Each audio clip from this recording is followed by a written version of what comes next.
Vamos entonces, hermanos, a comenzar en esta noche y vamos a orar al Señor, a pedirle que bendiga nuestro tiempo y que podamos comenzar con nuestra reunión de discipulado. Así que oremos. Señor Dios Todopoderoso, te damos gracias en esta noche por tu inmensa bondad y misericordia que nos permite una vez más poder estar acá, Señor, reunidos para poder adorarte, para poder glorificarte, Señor, para poder compartir, Señor, un tiempo especial en la palabra. Te pedimos, Señor, que puedas hablar a nuestras mentes y a nuestros corazones, que nos ayude, Señor, a disfrutar este tiempo, que nos ayude a ser edificados por tu palabra, que sea ella hablando a nuestros corazones, Señor, que sea tu Espíritu, Padre, iluminando este texto para nosotros, para que podamos, a través de él, Señor, ser conformados a la imagen de tu Hijo Cristo. En el nombre de Jesús oramos. Amén y amén. Bien, mis hermanos, déjenme entonces compartir acá nuestro material para esta noche. Quiero saber si pueden ver desde casa la presentación. Sí se ve pasar. Se ve, ¿verdad? Bien. Entonces, mis hermanos, estamos en el capítulo, la sección 7, que comprende los capítulos del 17 al 19.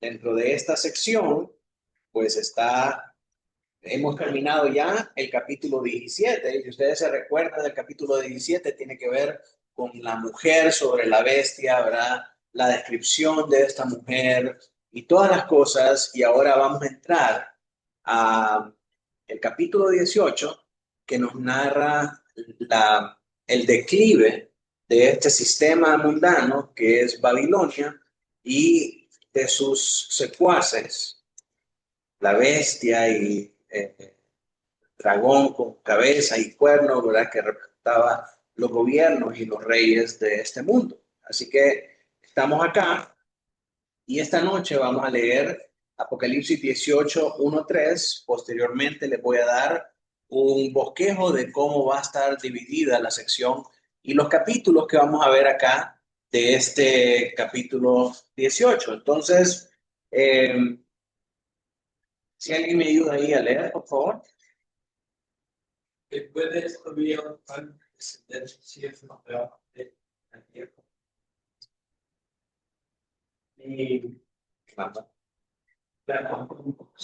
este desierto ha caído de gran Babilonia, se ha hecho habitación del único arriba del fondo y al verde de toda agua estaremos. Porque todas las naciones han bebido de mismas flores de pasión, y los reyes de la tierra han conquistado y los mercaderes de la tierra se han sido de la potencia de su destino. Amén. Entonces, mis hermanos, quiero que llevarlos primeramente a que miremos el contexto de este capítulo. La promesa del ángel en el capítulo 17:1 de que le iba a mostrar a Juan el juicio de la ramera se va a cumplir en mayor detalle en el capítulo 18. Entonces recordemos de dónde venimos y a dónde estamos ahora. Vimos el juicio de las copas que dijimos en aquel entonces eran vistas previas o vistas miniaturas del juicio que iba a venir, y ahora en estos capítulos del 17 al 19 se está expandiendo en detalle cada uno de estos juicios. ¿Sí? En el capítulo 17 se nos presenta a esta gran ramera que cabalgaba sobre la bestia, ¿verdad? Y la bestia tenía los 10 cuernos, y se nos dice también que van a ser juzgados por el vino de sus fornicaciones, porque le ha dado de beber ese vino a las naciones. Y entonces, de la misma manera como hizo fornicar a las naciones, así el Señor va a derramar el vino de su ira sobre ella, ¿verdad? ¿Se acuerdan? Esa era la temática que estudiamos allá en el capítulo 17. Ahora en este capítulo 18 vamos a ir viendo los juicios más detalladamente. ¿Cómo es que va a caer esta mujer? ¿Cómo es que va a caer esta gran ramera que es este sistema del mundo? Mientras que el capítulo 17 se centra en la bestia y sus aliados, el 18 narra la caída de la mujer. Esa es la gran temática de este capítulo 18, la caída de la mujer. En 17.2 y en 18.3 hay una repetición verbal de las frases que hemos oído ya y ahora vuelven a resonar. Esta es, por ejemplo, en 7.2. ¿Quién puede leer? Con la cual han fornicado los reyes de la tierra y los moradores de la tierra se han embriagado con su fornicación. Bien, ahora el 18.3. ¿Quién lo lee? Porque todas las naciones han bebido del vino del furor de su fornicación, y los reyes de la tierra han fornicado con ella, y los mercaderes de la tierra se han enriquecido en la potencia de sus deleites. Entonces vemos que se repite una y otra vez esta frase, lo que se dice en Apocalipsis 17, se vuelve a repetir en Apocalipsis 18. ¿Por qué? ¿Por qué? Bueno, porque tanto en el capítulo 17 como en el capítulo 18 son desarrollos de un anuncio inicial que ya se había hecho en Apocalipsis 14:8, y esto es la caída de Babilonia. Si alguien puede buscar Apocalipsis 14:8 para leerlo.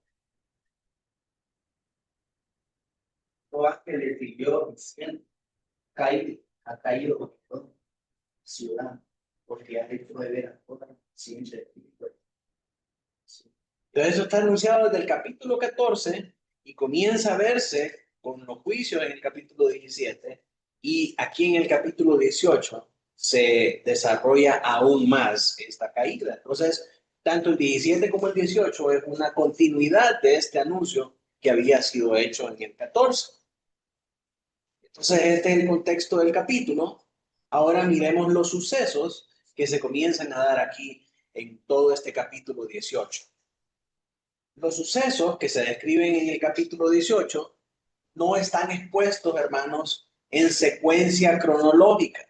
Es decir, cuando Juan viene y empieza a decir, y vi esto, y después esto, no está hablando que estos eventos están necesariamente ocurriendo en la tierra en un orden cronológico, sino que es la manera en que él está viendo esta visión. Él está hablando del orden en que está recibiendo estas visiones, igual que las visiones anteriores.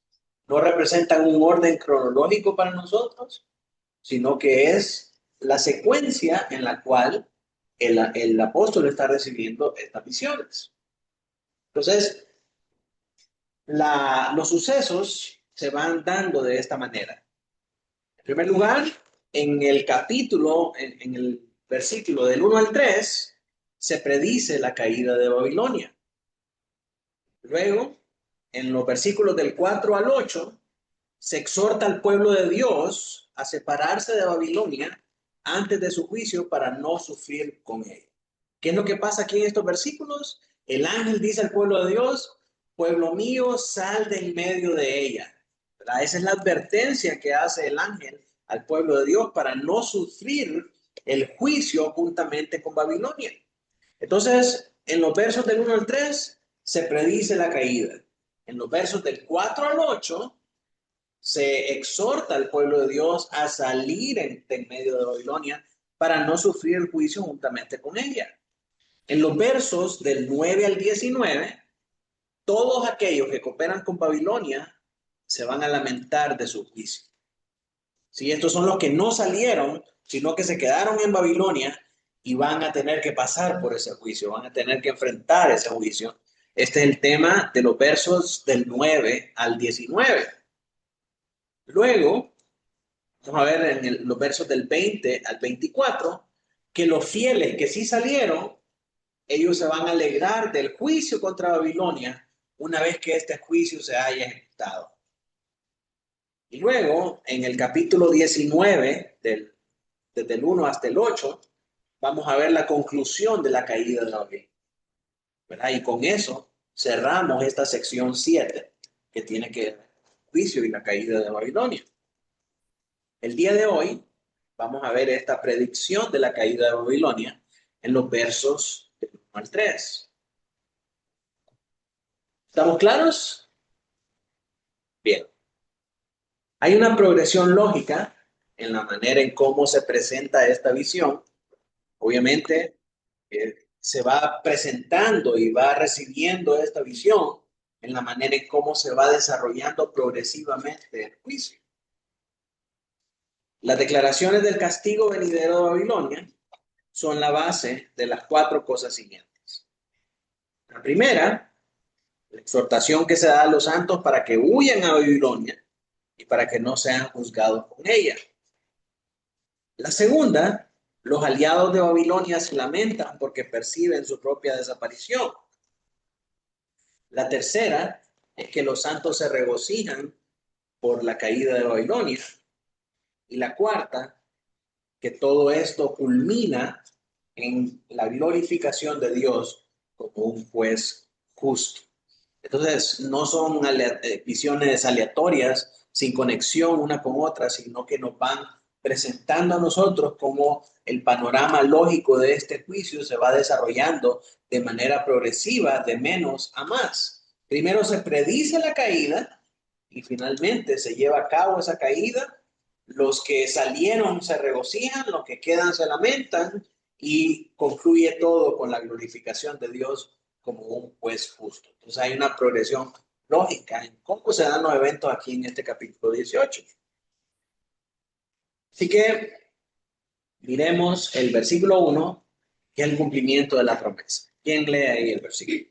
Después de esto vi a otro ángel descender del cielo con gran poder, y la tierra fue alumbrada con su gloria.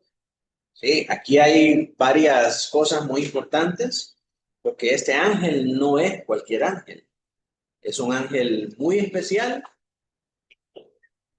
porque su gloria alumbra toda la tierra. Y vamos a ver de quién se trata. La frase después de esto, la que comienza aquí, Apocalipsis 18:1, sigue el patrón del libro en otros pasajes, por ejemplo, en el capítulo 4:1, en el capítulo 7:1, en el capítulo 19:1, vamos a ver. Y de nuevo, se refiere al orden en que Juan está recibiendo las visiones, no en una secuencia temporal de eventos. Y aquí entonces se confunden los dispensacionalistas, que empiezan a poner fechas y empiezan a poner cronogramas y empiezan a poner líneas de tiempo de cómo van a ocurrir las cosas. Sin embargo, estas visiones, por esta naturaleza profética, ¿verdad?, no tienen una temporalidad aquí en la tierra, sino que Juan está describiendo únicamente el orden o la secuencia en el que él está recibiendo estas visiones. El ángel que aparece acá se destaca porque tiene gran poder y porque su gloria ilumina la tierra. Y esto lo que confirma es la autoridad divina de su mensaje de juicio. Este ángel viene a anunciar el juicio y es precedido por ese gran poder y por su gloria que ilumina toda la tierra. Entonces esta escena evoca la visión de Ezequiel 43:2, donde la gloria de Dios resplandece con una voz poderosa, estableciendo un paralelo entre la restauración de Israel y el llamado a separarse del culto idolátrico. Entonces la descripción de este ángel, similar a la aparición luminosa de Apocalipsis en el 10:1, en el 18:1, perdón, sugiere que se trata de una cristofanía. ¿Qué es una cristofanía? Una manifestación de Cristo. Porque en el libro, la gloria solamente se atribuye a Dios y al Cordero. Ningún ángel puede tener su propia gloria de tal manera que alumbre toda la tierra. Ese es un atributo que solamente es del Señor. Entonces, este ángel no es otro más que el Señor Jesucristo. Y esto hace conexión con lo que dice en Tesalonicenses acerca de su venida, ¿verdad? Que con el resplandor de su venida, Él destruirá a ese hombre de iniquidad. Entonces, por eso y por este pasaje paralelo de Ezequiel, nosotros podemos concluir que contundentemente que del ángel de que se está hablando acá, trayendo este juicio y declarando este juicio sobre Babilonia, no es otro más que el Señor Jesucristo. Vamos a leer estos pasajes paralelos que encontramos en Ezequiel. Si alguien me puede ayudar ahí a leer. Y era aquí la gloria de Dios que venía del oriente y su sonido era el sonido de mucha. La tierra resplandecía a causa de eso. Y el aspecto del que vi era como una visión, como aquella visión que vi cuando vine para destruir la ciudad. Y las visiones eran como la visión que vi junto al río Quedo. Y me postré sobre mi rostro, y la gloria de Jehová entró en la casa por la vía de la puerta que daba al oriente. Entonces, en esta visión de Ezequiel, Ezequiel está recibiendo esta visión como antesala al juicio que Dios iba a traer sobre los enemigos del pueblo. Y en esta visión, la potencia y la gloria del Señor llenó la casa de tal manera que le daba legitimidad al mensaje que Ezequiel estaba recibiendo de parte de Dios. Entonces, lo mismo sucede aquí en este pasaje paralelo de Apocalipsis 18:1. La potencia de Dios y su gloria está validando que el que tiene la autoridad para decretar este juicio sobre Babilonia no es otro más que el mismísimo Dios, el Señor Jesucristo. ¿Verdad? Y juntamente con esta declaración de juicio sobre los malvados, viene también la promesa de redención para el pueblo de Dios. Más adelante nosotros vamos a ver que también el Señor manda a sacar a los de su pueblo. Y paralelamente, mis hermanos, con esta caída de Babilonia, lo que está sucediendo es que el Señor está edificando también la nueva era. Y ese es el consuelo hermoso que nos trae a nosotros este decreto de juicio. Y sucede lo mismo en Ezequiel. La potencia de la voz del Señor y su gloria anuncia el juicio, pero al mismo tiempo también redime al pueblo de Dios. Este juicio sobre los malvados representa castigo para los malvados, pero recompensa para el pueblo de Dios.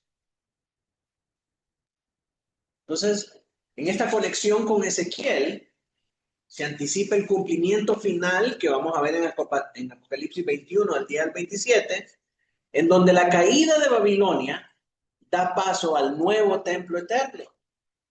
Y así la gloria del ángel no solo anuncia juicio, sino también la restauración del pueblo de Dios en esta nueva creación. Ezequiel 43 del 4 al 5. Mire lo que sucede después de aquella profecía que leímos en Ezequiel 43 del 1 al 4. Si alguien me lo lee. Se refiere a la casa partida de puerta que daba al oriente. Y me alzó el espíritu y me llevó al atrio interior. Y aquí que la gloria de Jehová. El Señor saca a Ezequiel y lo lleva al atrio, y Ezequiel es una representación ahí del pueblo de Dios. Sucede lo mismo con Juan, vamos a ver. Apocalipsis 21:10. Que llevó ese espíritu a un monte grande y alto, y mostró la gran ciudad santa de Dios, que descendía del cielo de Dios, teniendo la gloria de Dios. Su fulgor era semejante al de una piedra preciosísima, con piedra de jaspe, diáfana con el cristal. Sí, entonces vemos que lo que sucede en Ezequiel es lo que sucede también en Apocalipsis. Y esta es la conexión que hay con esta profecía de Ezequiel con Apocalipsis. El Señor mismo anuncia el juicio, quebranta a sus enemigos, pero restaura al pueblo del Señor. Y paralelamente con la destrucción de sus enemigos, está trabajando en esta ciudad magnífica donde habitará su pueblo. Entonces, el hecho de que sea Dios con su potencia y su gloria, el que anuncie estas cosas, nos da a nosotros, su pueblo, una gran seguridad. Primeramente, para saber que los malvados van a ser derrotados, los malvados van a ser quebrantados. Y segundamente, nosotros vamos a ser redimidos, nosotros vamos a ser vindicados y vamos a vivir con el Señor para siempre en la nueva ciudad que Él está haciendo para nosotros. ¿Cómo sabemos nosotros que eso es cierto? Porque la potencia de la voz de Dios lo anuncia, porque su gloria lo manifiesta. ¿Qué otra cosa necesitamos? La potencia del Señor es suficiente para darnos a nosotros esperanza y saber que estas cosas son ciertísimas. Versículo 2. Emanuel. Y clamó como dice, ha caído gran Babilonia, se ha hecho en el cuarto de y albergue. Este es un contraste bien curioso porque al principio del capítulo 17 ustedes recuerdan que mirábamos a Babilonia como esa ramera, ¿verdad? Adornada y emperijollada y todo lo demás, y ahora se mira destruida como habitación de demonios, guarida de todo espíritu inmundo y albergue de toda ave inmunda y aborrecida. Sí, así ha sido su juicio y su destrucción. El ángel entonces proclama el juicio con una voz potente, reforzando la autoridad divina de este mensaje, al igual que otros pronunciamientos angelicales que vemos por ejemplo, en el capítulo 7, versículo 2, y vamos a ver en el capítulo 19, versículo 17. Su gloria en el versículo 1 y su voz contrastan con la falsa magnificencia de Babilonia, exponiendo su engaño y llamado a los fieles a discernir la verdadera naturaleza. ¿Por qué es importante y por qué recalca aquí que con potente voz y con su gloria dice estas cosas? Porque la aparente gloria de Babilonia, la autoridad de aquellos cuernos, tiene embelesados a los moradores de la tierra. Si toda la falsedad con la que se presenta Babilonia impide que la gente pueda ver que realmente detrás de esa figura tan bonita y tan adornada y tan oficial, ¿verdad? Y tan real de esa prostituta, detrás de esa careta hay una terrible realidad que es habitación de demonios, guarida de todo espíritu inmundo y albergue de toda ave inmunda y aborrecible. Entonces el Señor habla con potente voz, manifiesta su gloria para iluminar la terrible oscuridad y la terrible realidad detrás de esta mujer que se hace pasar como que si fuera algo que no es. El engaño del mundo tiene tan embobado a los moradores de la tierra que no pueden ver la maldad por lo que verdaderamente es. Entonces, ahí es donde viene la potencia de la voz de Dios que rompe sobre toda falsedad y expone la verdadera cara de esta ramera, que es cueva de ladrón, cueva de demonios, guarida de todo espíritu inmundo, albergue de toda ave inmunda y aborrecible. Entonces el Señor con su voz y con su gloria expone la verdadera naturaleza de Babilonia y llama a los fieles a discernir esa realidad. La voz de Dios y su gloria es más potente que el ruido de la falsedad del mundo. Los creyentes deberíamos saber discernir entre uno y otro. ¿A dónde escuchamos la voz de Dios? En su En la palabra. Amén, amén, en su palabra. Mis hermanos, si nosotros no permanecemos leyendo la palabra, nos va a embobar también la falsedad del mundo. Solamente a través de la palabra nosotros vamos a recibir esa potente voz que corta y exhibe con su gloria la falsedad del mundo tal y como es. Entonces, ¿por qué hay tanto cristiano que está engañado con la falsedad del mundo? Porque no tiene la palabra, porque no lee la palabra de Dios, porque se basa en profecías y en mensajes proféticos y en señales y en misticismos y todas estas cosas que el mundo puede hacer requete bien. Pero el verdadero cristiano que tiene la palabra del Señor puede escuchar la voz de Dios con potencia, rompiendo en medio de toda esa falsedad del mundo. Así que mis hermanos, como cristianos, si somos cristianos verdaderos, tenemos que tener la palabra del Señor en nuestra mente y en nuestro corazón. Solo así no vamos a ser engañados por esta gran ramera. no vamos a ser engañados por Babilonia. Vamos a ser capaces de discernir el engaño, la falsedad de lo que es la verdad de Dios. El juicio es declarado en tiempo pasado. Cayó, ya cayó. Algo pasado. Enfatizando de que este juicio, hermanos, es absoluto. No es que va a pasar algo y puede de que no. Va a caer. Ya cayó. Ya cayó. Esto es certero.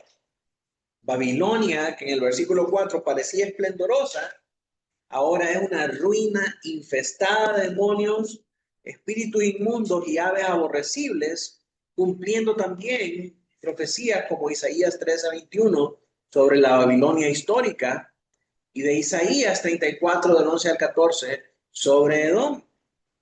Y nosotros miramos lo que son las ruinas actuales de lo que era Babilonia, esta es una descripción gráfica. Solo son paredes, solo son muros levantados, solo son escuadras donde se refugian los animales del desierto. Así será desolada. Y Babilonia era en aquel tiempo un lugar esplendoroso y el símbolo del progreso y de la prosperidad. Y ahora solo es cueva de estos animales inmundos del desierto. Así quedará esta Babilonia, así quedará desolada esta ramera, este sistema del mundo que pretende engañar a todos. Estas imágenes de desolación, llenas, chacales y hasta demonios de cabras revelan que tras su fachada de poder yacía todo el tiempo una realidad demoníaca. Quien estaba detrás de todo ese esplendor mundano eran todos estos demonios. Y así la caída de Babilonia terrenal prefigura el juicio final contra ese sistema idolátrico que oprime al pueblo de Dios, exponiendo su esencia espiritual corrupta. Todo eso que los falsos cristianos ahora adoran como Dios, todo ese evangelio de prosperidad va a quedar expuesto y van a ver que quien está detrás de ese falso evangelio son demonios.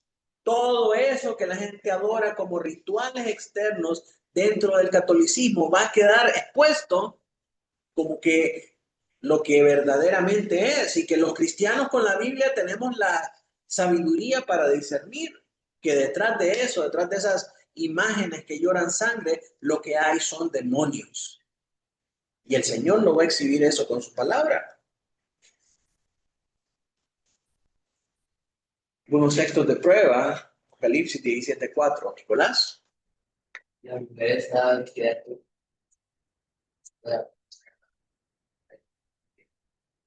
que llega a algo,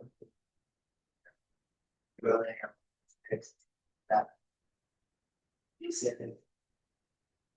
Pero eso 4 es presentada esplendorosa, ¿verdad? Y llena de adorno y todo lo demás. Y ya aquí en el 18:2 es todas esas cosas, todas esas ruinas demoníacas. Isaías 13:21. si no dormirán allí las fieras del desierto, casas y de allí habitarán avestruces y allí saltarán escamas. Ven, es un pasaje paralelo que describe también la ruina de Babilonia. O sea, lo que pasó en la Babilonia histórica es lo mismo que pasará al final de los tiempos con ese sistema idolátrico de Babilonia.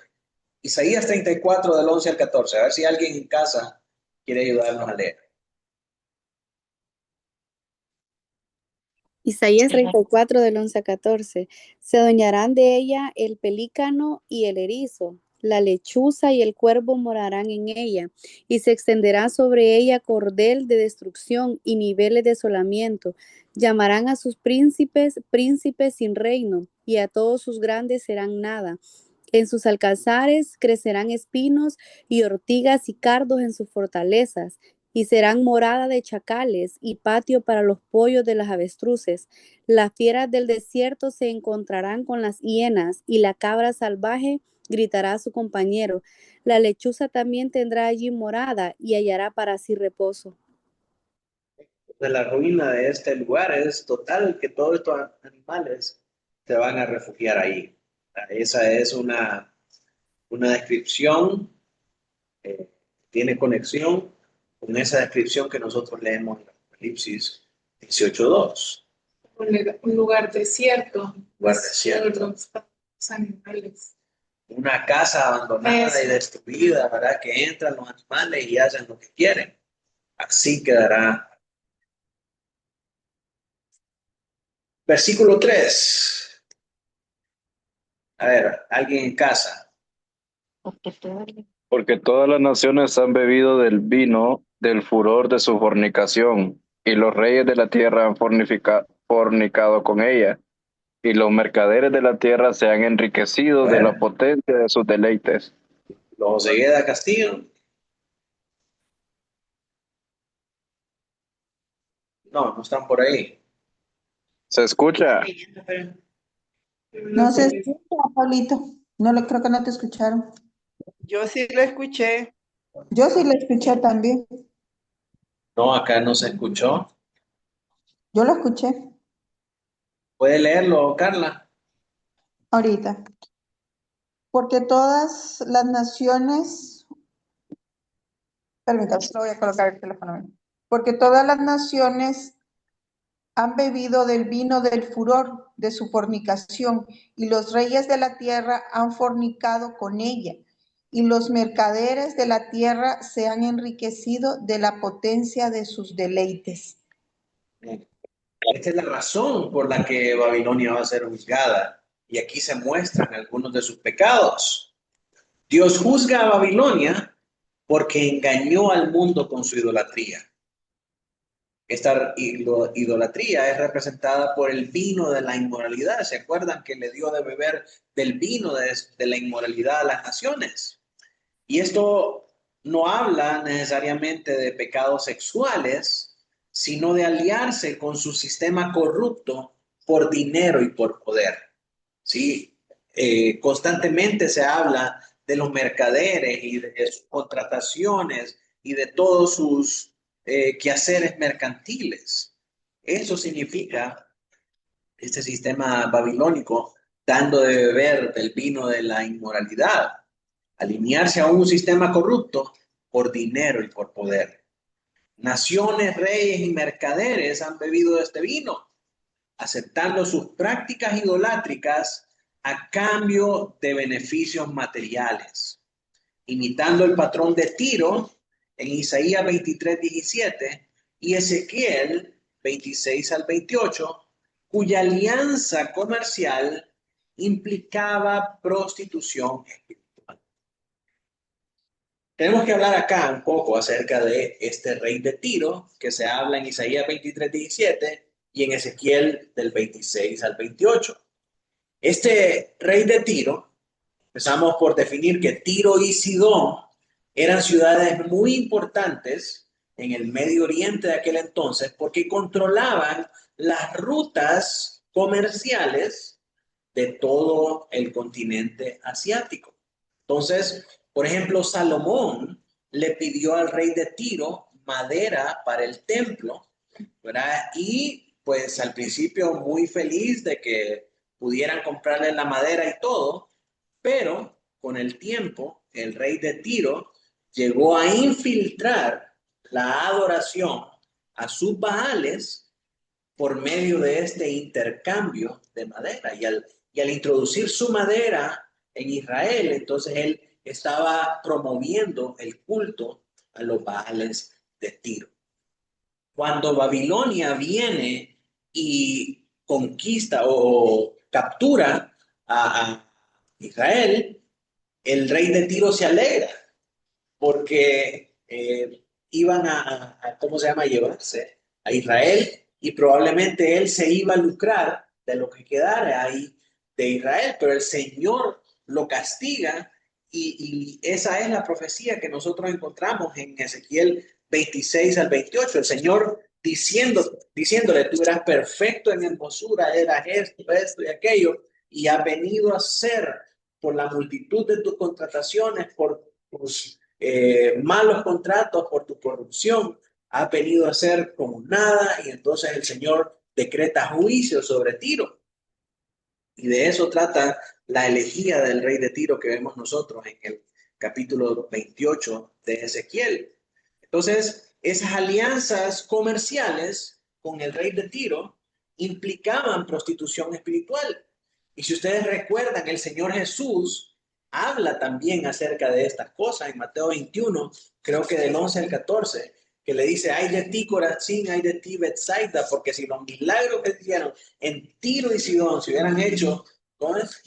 Que si los milagros que se hicieron en ti se hubieran hecho en Tiro y Sidón, hace rato que se hubieran convertido. Tienen ahí Mateo 21, del 11 al 14. Dice, no, no es ese. No es ese. Lo decía en Marcos.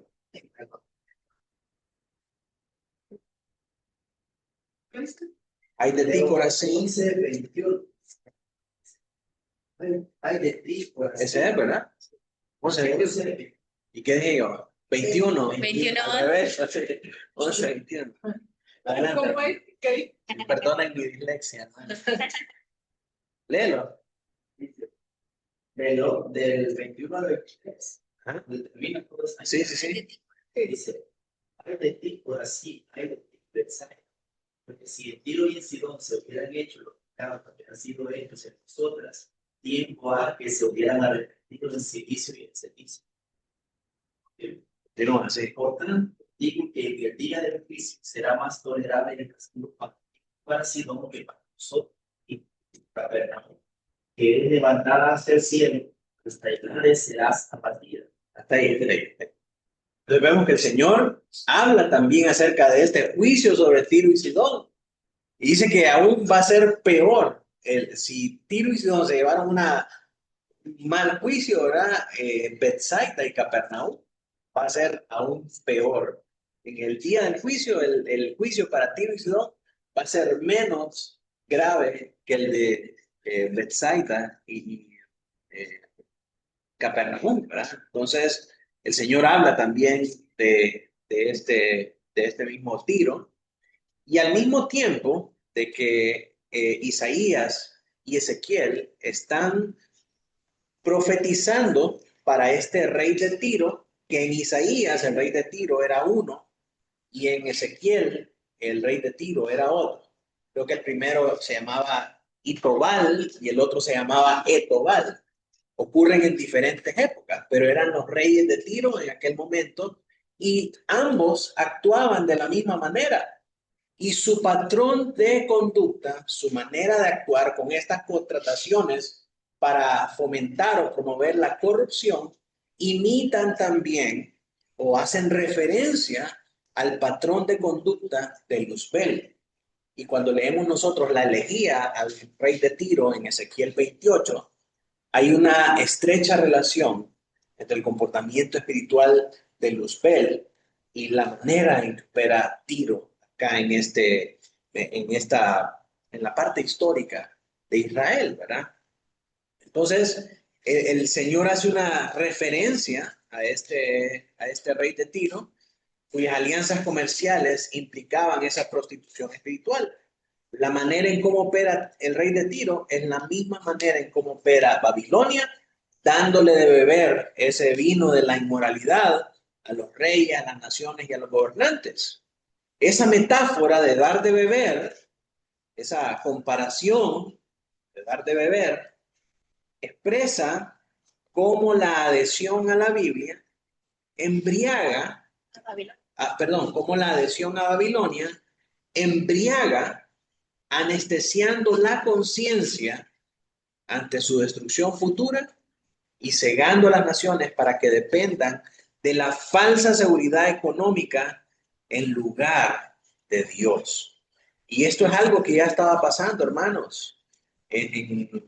Creo que Apocalipsis 3:9, cuando nosotros leemos la iglesia, déjenme ver acá. Sí, la iglesia de Esmirna, Apocalipsis 2:9. El Señor le dice, yo conozco tus obras y tu tribulación y tu pobreza, pero tú eres rico. Y la blasfemia de los que se dicen ser judíos y no lo son, sino que son sinagoga de Satanás. No temas en nada lo que vas a padecer. He aquí el diablo echará a algunos de vosotros en la cárcel para que seáis probados y tendréis tribulación por 10 días. Sé fiel hasta la muerte y yo te daré la corona de la vida.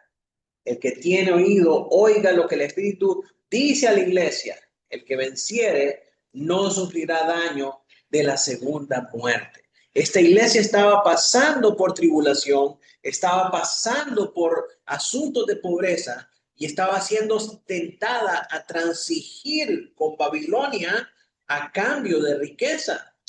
Y si no lo hacía, iban a experimentar persecución, tribulación, cárcel y muerte. Y el Señor les dice, no cedan, no cedan. El que persevere hasta el final va a recibir la corona de la vida y no va a sufrir el daño de la segunda muerte. Aunque esta gente los puede matar, pero si ustedes se mantienen fieles, no van a experimentar la segunda muerte y ellos sí. Entonces, son cosas que ya estaban pasando, ¿verdad? El Señor le dice a la iglesia de Esmirna que no beba del vino de Babilonia, que no se adhiera a Babilonia para embriagarse, anestesiando la conciencia ante su destrucción futura y cegando a las naciones como hacía Babilonia, para que dependan de una falsa seguridad económica en lugar de Dios. No, hermanos, aquí no nos va a pasar nada porque nos protege el gobierno. ¿Por qué? Porque nosotros ya hicimos una concesión con el gobierno. Todas las otras iglesias cristianas van a perecer, van a ser perseguidas, van a ser encarceladas, pero nosotros no. Lo único que tenemos que hacer es leer la Biblia del gobierno. Leer la Biblia que nos dice que Jesús no es Dios y que el Dios es el líder supremo y cosas así. Eso era lo que estaban pasando allá en aquel tiempo en esta iglesia de Esmirna. El culto idolátrico a César había suplantado el culto a Dios. Por lo tanto, ellos pedían que los cristianos adoraran a Dios como César, si no iban a ser perseguidos. Entonces, las iglesias que se rehusaban a beber de este vino de inmoralidad de Babilonia eran perseguidas, eran matados los cristianos, eran puestos en la cárcel, eran destruidas las iglesias y las congregaciones. Las que no permanecían intactas y más bien recibían dinero de parte del gobierno. Entonces, esa es una manera en cómo los cristianos pueden llegar a beber del vino de las fornicaciones de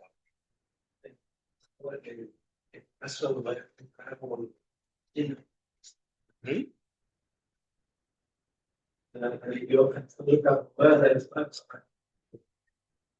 Ellos solamente están por el país de China, ellos le permiten la iglesia católica de China, para propio parámetro. Entonces, es considerada una iglesia católica, pero está la otra que es la extrema, que es la que es perseguida, pero también dentro de esta. Posiblemente iglesias que surgieron ahí y están aprobadas por el gobierno y la otra que está en secreta. O el otro caso de también el catolicismo romano con la iglesia liberal católica romana de Alemania. Ellos son más que promueven pero bueno, no ordenar ya sacerdote homosexual, pero ellos dependen mucho, no se separan de ella porque las dinero dentro de la Biblia.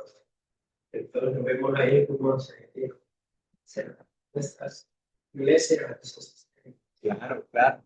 Y si no, aprovecho nuevamente, si no han visto la película, tienen que verla, la de Dietrich Bonhoeffer, pastor, espía, asesino, creo que se llama. Y ahí sale un caso espectacular de una iglesia que bebe del vino de Babilonia. Dietrich Bonhoeffer está animando a los cristianos adentro de ella para que no transigen en su fe con la Iglesia Nacional Alemana, que ha llegado incluso a trastocar la Biblia, ¿verdad? Como ellos, el motivo de la persecución de Hitler era ir contra la raza aria, era promover la raza aria y en contra de la raza judía, ¿verdad? Que era un mal generalizado en Alemania según la ideología nazista, y Jesús, siendo de nacimiento judío, contradecía toda su ideología. Entonces ellos llegaron a cambiar los orígenes de Jesús para hacer a Jesús de raza aria, para que fuera predicado ese Jesús en sus iglesias, ¿verdad? Y muchos aceptaron ese cambio, muchos transigieron en su fe y adoptaron la Biblia del nazismo y otros lo rechazaron. Entonces, Dietrich Bonhoeffer está liderando esa revolución en contra de esa iglesia nazista. Así que es un muy buen ejemplo de tiempos actuales en los que se ha vivido un tipo de persecución así como esta, ¿verdad? En el que muchos cristianos son tentados a transigir en su fe o a retener su fe. Vieron una película, no me esa, cementerio. Por ejemplo, cuando salió la película de Acabán, de una de los películas, de Pablo, salió. Yo me acuerdo que estaba conversando con una misionera norteamericana, mujer. Y bueno, que servía esa la ceiba, entonces yo hice el comentario de esa película. Yo no la vi, no la quería ver porque por esto y eso. Salió como que la existencia de la Biblia, entonces ella comentaba que había problemas porque era sexual. Pero la Biblia lo presenta como un término de Cristo. Entonces, y de ahí, porque en sí el propósito de todo es transgredir, ¿verdad? Es el diseño de Dios, cambiar todo, entonces da paso a otras ideologías, que uno llama Espíritu Santo como la Dios Madre, el Espíritu Santo Madre. O sea, si se permite eso, se terminan avanzando un tipo de cosas empujadas por ese pensamiento de Sí, correcto. Una mala teología puede llevarnos a una mala práctica de fe. Hermano Cegueda Bonilla.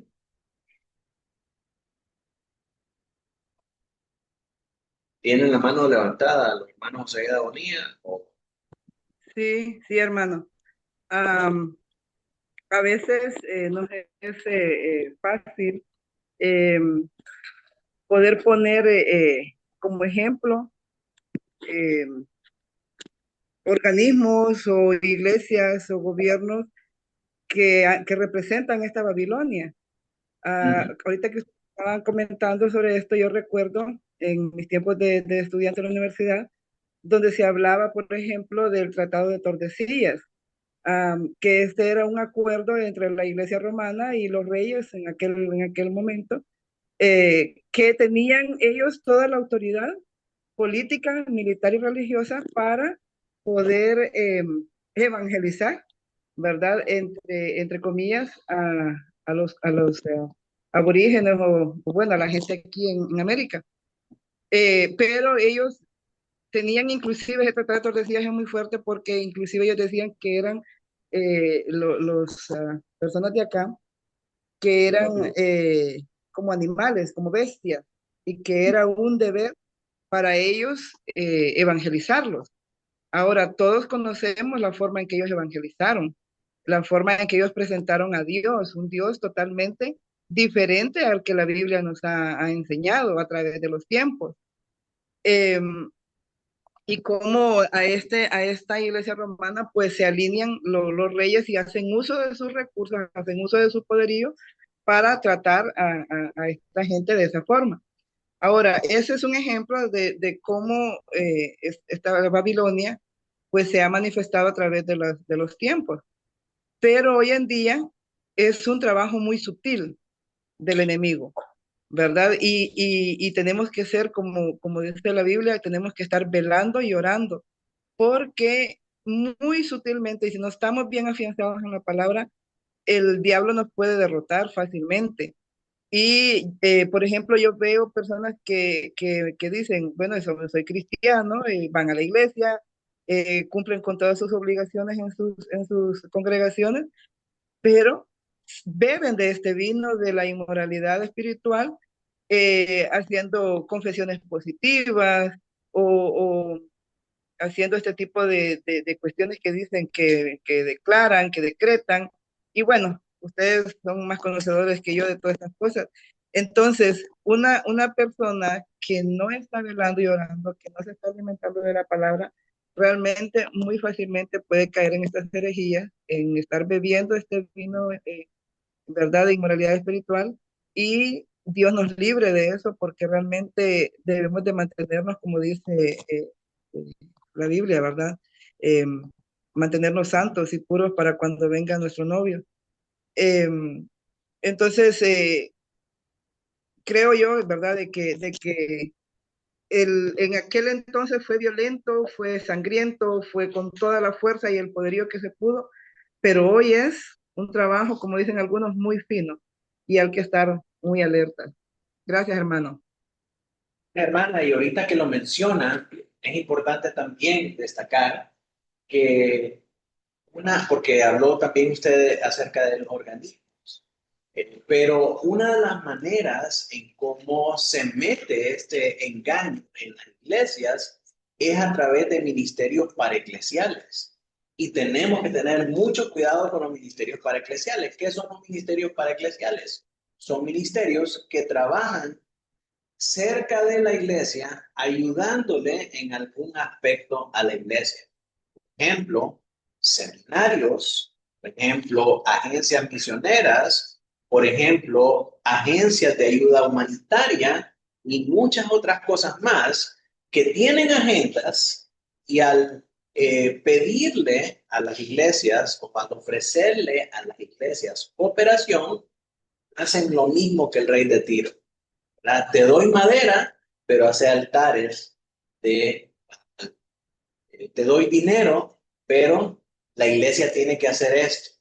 Si yo le doy a la iglesia tiene que portarse de manera, tiene que hacer acá o tiene que hacer allá, tiene que cumplir con la agenda de esta agencia misionera, o si es un seminario, comienzan a meter ideologías o adoctrinamiento contrario a la Biblia, comienzan a promover conductas y comportamientos que no son consistentes con la eclesiología bíblica y muchas otras cosas más. Entonces, hay que tener cuidado con esas cosas, ¿verdad? Algunas iglesias se han apartado de su fe, imitando malos ejemplos que aprendieron en seminarios, que aprendieron de el adoctrinamiento gracias, que aprendieron del adoctrinamiento de estas organizaciones y que al final la llevó a apartarse de la fe. Hermana Carla. Como los bautistas del sur, que nos contaba una vez usted, que estaban permitiendo que pasaran pastoras lesbianas y permitían la ideología de género. Y realmente es dejarse, o sea, se dejaron influenciar por la ideología y por esas ideologías de Satanás. Sí, Y muchas. Es que decir. no dejan de eso por el financiamiento y aunque no estén de acuerdo con ello. Sí, sí, sí. Al final estas iglesias terminaron saliendo de la conversión bautista, ¿verdad? Y están fuera. Pero el problema es cuando igual, ¿verdad?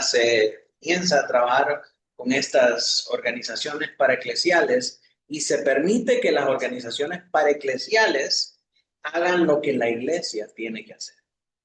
Por ejemplo, no vamos a pintar, no vamos a limpiar el templo porque vamos a esperar que venga una brigada médica para que venga a pintar el templo, para que venga a arreglar con esto, para que venga a arreglar el otro.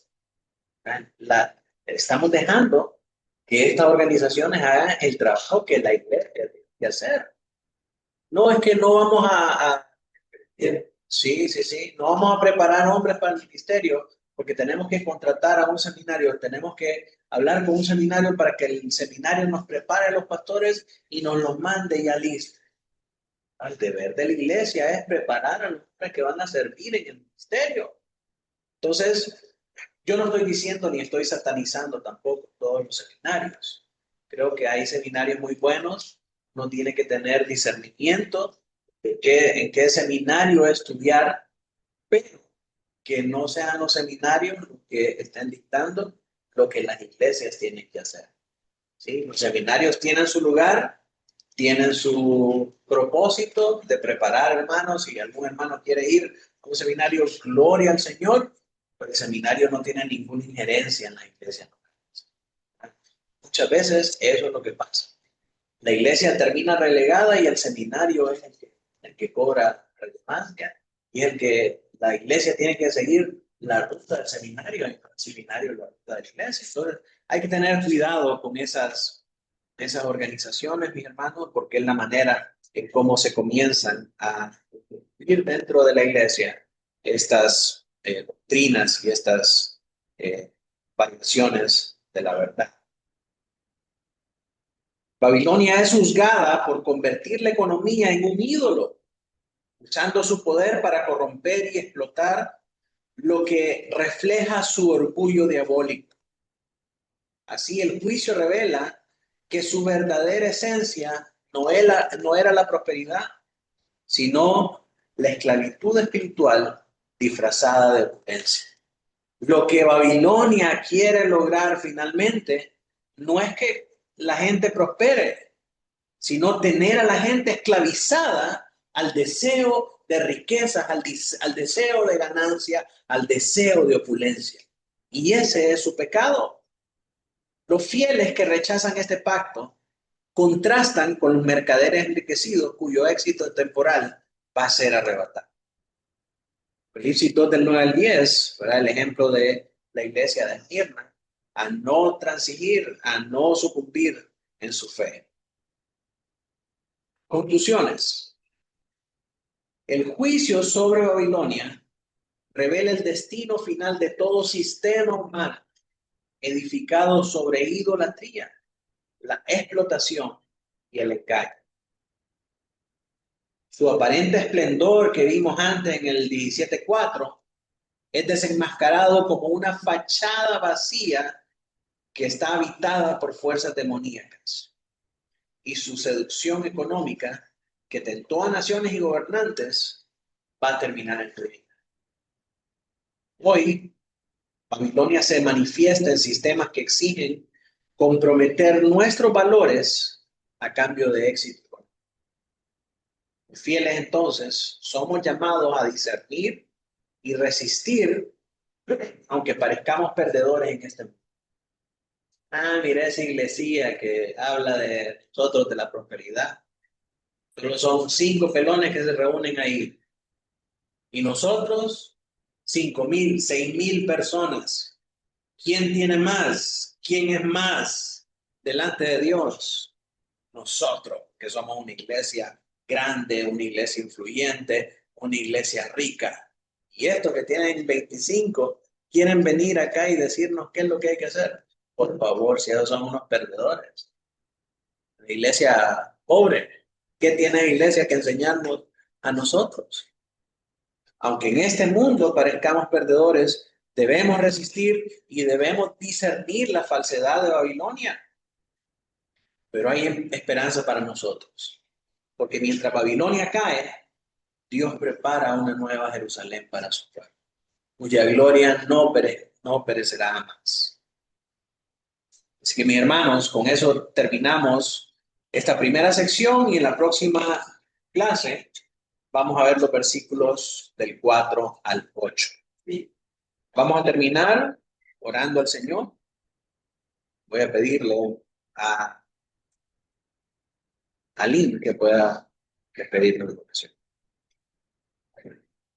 Señor, por esta noche que nos has permitido estar aquí delante de ti.